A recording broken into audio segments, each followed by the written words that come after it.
AAA development is in trouble. Games cost more than ever, yet launch with fewer features, more bugs, and endless monetization. You wait years for a new title, only to get an unfinished product stuffed with in-game purchases and meaningless filler. Somewhere along the way, studios stopped focusing on making better games and started prioritizing safer bets, faster returns, and live service monetization. And the results speak for themselves. Bloated budgets, recycled mechanics, shallow content, and games that feel more like products than passion projects. It's a shift that's reshaping the entire industry, from how games are pitched to how they're built and sold. And it's players who are paying the price. In this video, we'll take a look at what's driving this downward spiral in big budget game development, and how smaller teams are quietly reminding us what good games actually look like. The first factor to consider is the sharp rise in development costs. Modern AAA games cost anywhere from $1 to $300 million to make, and that's just development. Add marketing and the number climbs even higher. The Last of Us Part 2 was estimated at over $220 million. GTA 5 cost more than $265 million all the way back in 2013. And Call of Duty Black Ops 6 development cost a whopping $700 million. An outlier, sure, but for how long? A decade ago, most AAA games were made for a fraction of that. We've gone from $30 million budgets to more than 10 times that in frighteningly little time. This pace of growth is just unsustainable. Studios are spending more than ever, yet few titles can recoup these costs without becoming a mega hit. The bigger the budget, the bigger the risk, and the less room there is for creativity. And the result? Publishers aren't trying to innovate. They're trying not to drown. When failure means angry shareholders and layoffs, you don't take risks. You take the safe route: sequels, licensed IP, and familiar mechanics. Not because they're fun, but because they're safe. Now, if budget bloat is the disease, live service is the snake oil being peddled as the cure. In theory, live service games offer long-term content, ongoing updates, and evolving worlds. In practice, they offer in-game stores, battle passes, and roadmaps for content that may never arrive. Let's run through the recent track record. Concord's trailer was so out of touch and uninspired, it became a meme overnight. The full release didn't fare any better. It launched to widespread criticism and was dropped immediately. Anthem launched half-baked and never recovered. Babylon's Fall had fewer than 10 concurrent players at one point. Marvel's Avengers, armed with one of the most valuable IPs in the world, face-planted in under 2 years. And Suicide Squad single-handedly caused a 41% drop in Warner Bros. Gaming revenue. These aren't outliers, they're warnings. But studios keep chasing the live service dream. Fortnite didn't just break records, it broke the brains of every executive in the business. Now everyone wants a forever game, a printing press with a server attached. They think slapping on a battle pass and drip-feeding cosmetics is enough to mint money. But it doesn't work like that. The result is always the same: unfinished titles propped up by in-game stores and microtransactions. These aren't games. They're monetization models with just enough gameplay so people don't notice. This trend has been a slow-acting poison for the industry. It's like walking into a restaurant and getting a napkin, a fork, and a bill, but being told the food's coming later. Maybe, if they hit engagement targets. Yet even now, companies like Sony are doubling down. Marathon, Bungie's upcoming extraction shooter, looks like another soulless bid to chase an infinite money glitch. To no one's surprise, its recent playtest was so poorly received that Sony delayed the release. Unless something drastic changes, the writing's already on the wall.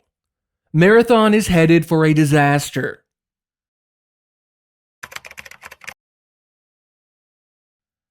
Now let's look at the factor that's most obvious to consumers: the price.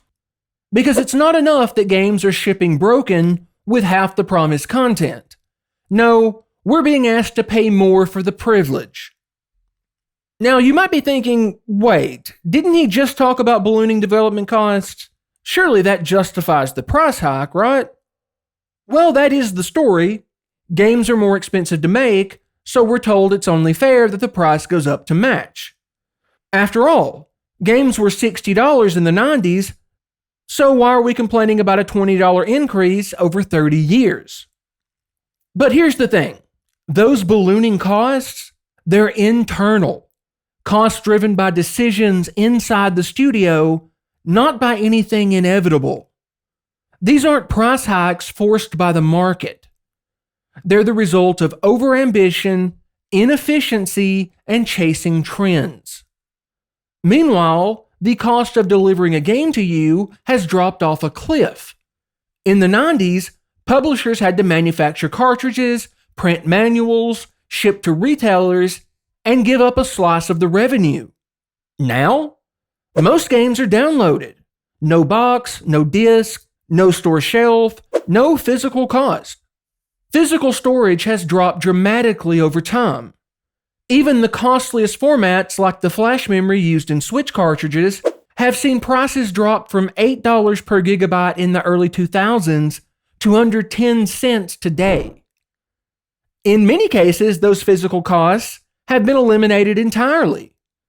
And the server infrastructure that's replaced them? Dirt cheap. Delivering a digital download today costs next to nothing. So, contrary to what you were told, the price increases are all on them. And at the current price point, many gamers are just waiting for sales. Others are sticking with cheaper indie titles because the value proposition just isn't there. In the 90s, $60 got you the full game. Today, $70 or even $80 gets you a content roadmap, a store tab, and maybe, if you're lucky, a game that works on launch day. Is it any wonder gamers are checking out? And central to most of these problems, the bloated budgets, obsession with live service models, and price increases, are the shareholders. Just look at Cyberpunk 2077. It didn't launch broken because the developers lacked talent. It launched broken because the board wanted to hit holiday sales targets. Yes, Cyberpunk today is a brilliant game. CD Projekt pulled off a remarkable comeback, but it never should have had to. Shareholder pressure cost one of the industry's most respected studios the most valuable resource a developer has: player trust.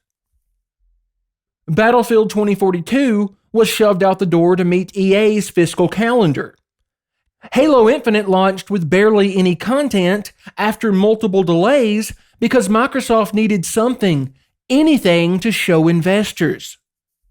We've seen this pattern again and again. Games releasing too early, missing key features, plagued with bugs, and propped up with promises to patch it later.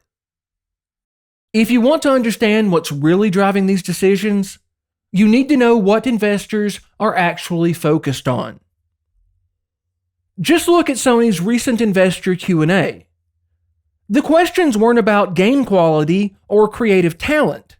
They were about live service investment, replacing hardware with cloud streaming, and using AI to accelerate production. And that pressure doesn't just shape release dates or marketing plans.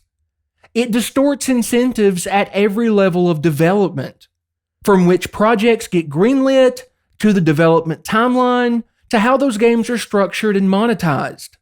Everything gets filtered through the lens of investor appeal. The result is that studios stop building games and start building stock pitches. Now, I want to be very clear here. Having investors isn't the problem. Of course, games need financial backing. The problem is when investor demands override design decisions. Studios aren't pitching ideas they believe in, they're pitching what sounds good on an earnings call. And that shift from building for players to building for shareholders is warping everything.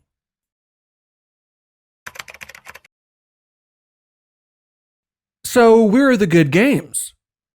Well, not in boardrooms, and certainly not in quarterly earnings calls, I can promise you that.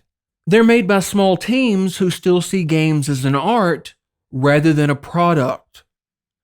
Stardew Valley was made by one guy over 4 years, and it still puts most $70 AAA games to shame in terms of depth and replayability. Sea of Stars, Clair Obscur, Hyperlight Drifter, Dead Cells, these aren't flukes. They're what happens when budget constraints force you to focus on creativity and gameplay rather than monetization. The irony? Indies are innovating because they can't afford not to. While AAA studios dump billions into safe, cynical clones, indies are winning hearts by actually taking risks. And they're doing it without marketing war chests and viral ad campaigns. Just solid design, genuine passion, and word of mouth from gamers. These developers aren't chasing shareholder targets or marketable trends. They're chasing games they believe in, and players can feel the difference. Indie games are the proof that brilliant, beloved titles don't require hundreds of millions in budget or massive marketing campaigns. Just creativity, focus, and a willingness to take risks. They're not just filling the gaps left by AAA, they're raising the bar. If AAA studios want to win players back, they need to start acting less like mega corporations and more like game developers. Learn from indies. Respect the player's time. Cut the bloat. Stop chasing live service slop and start chasing something worth playing. AAA studios can still make great games, but the incentive structures have to change. There are passionate, creative developers working at the biggest studios in the world, but they're often handicapped by forces beyond their control, budget constraints, executive mandates, and investor demands. It's not a talent problem, it's a system problem. And we know that AAA development can still be amazing. From Software continues to raise the bar with every new release. CD Projekt Red proved with Cyberpunk's comeback that a studio can rebuild trust when it puts the craft first. Indie games can innovate and inspire, but they can't always match the scale or complexity of a true AAA production. These studios are proof that, when the incentives align, big budget development can still create something extraordinary. But sadly, these are the exceptions, not the norm. Most studios aren't earning trust, they're squandering it. Gamers haven't fallen out of love with games. They've just lost trust in the people making them. The good news is that trust can be earned back. But it won't happen with marketing stunts or shareholder spin. It'll happen when studios put game design first again.